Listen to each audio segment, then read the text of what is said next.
What's up, YouTube? Rod J back. Take a look at another beer. Going to take a look at one that I don't know if this is a good idea or not because it is a little bit late, but wanted to get it reviewed. This is the Troubadour Westkust.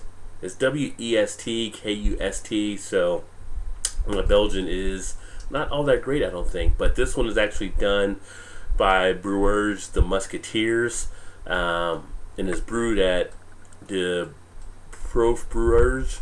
So, like I said, my Belgian, not the best in the world, but it is a black imperial IPA. Those that have seen some of my videos know that I'm a big fan of the Belgian ales.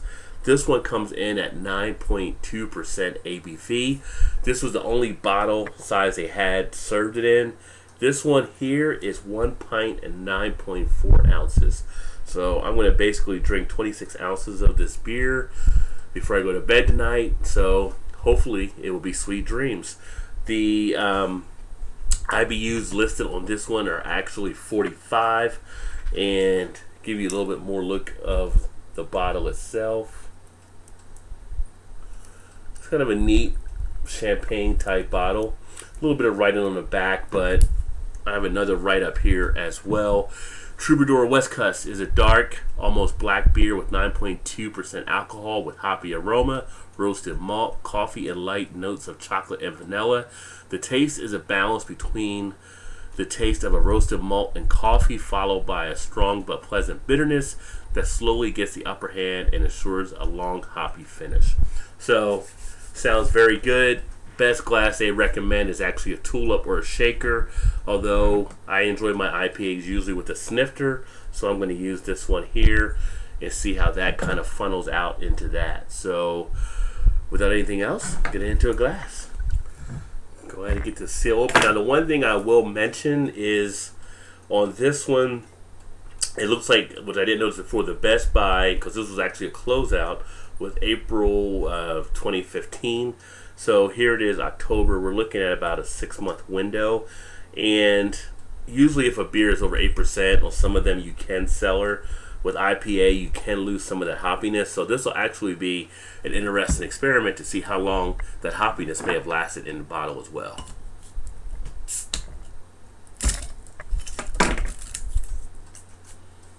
Good hiss. Oh, the notes are very nice, it seems.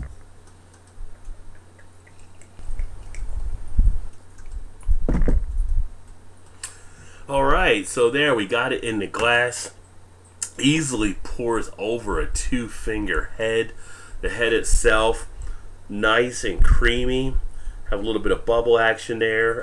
Nice tan, beige colored head. The color itself of the beer, wow, pretty much jet black as described. You can see where it's been re-fermented in the bottle some, where you do have some of the yeast particles in there. Not really too big or anything like that, but as I always say, they're not going to affect you too much, so just enjoy them. Consider it an extra treat. Go ahead and get an aroma. Wow, so on the aroma, get in the barley malt that's used in the beer. It actually comes out pretty nicely, a nice moderate aroma there.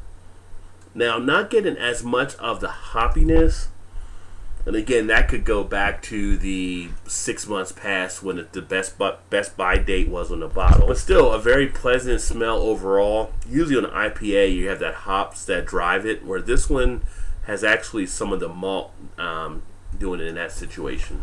But yeah, pleasant smell on the aroma. Go ahead and get a taste. Oh man, that is delicious. On the taste, you do get that balance, as mentioned, of the vanilla and chocolate. You don't have a heavy bitterness. It's only 45 IBUs, so compared to some of the other IPAs we're used to here, where the IBUs are usually higher and you get more of a bitterness sting, this one is actually a little more mellowed out.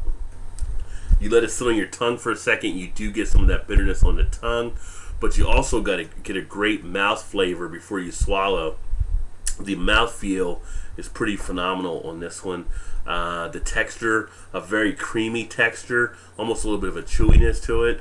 No aftertaste whatsoever. Very dry, and then a nice crisp finish. No watery effect at all. A nice full-bodied black IPA.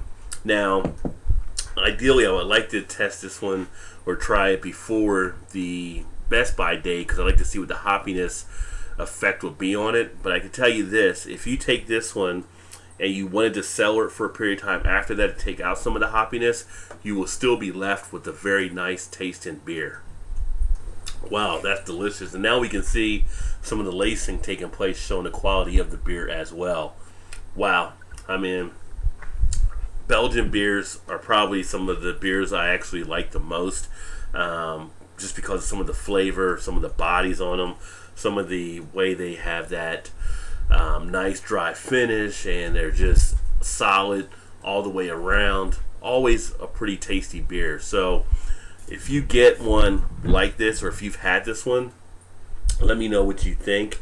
It's the Troubadour Westkust Black Imperial IPA. I'd like to see what your thoughts might have been on that one as well, or any of the other type of Belgian type beers out there, or any beer at all, really. So yeah, so I think overall you're left with a very decent beer.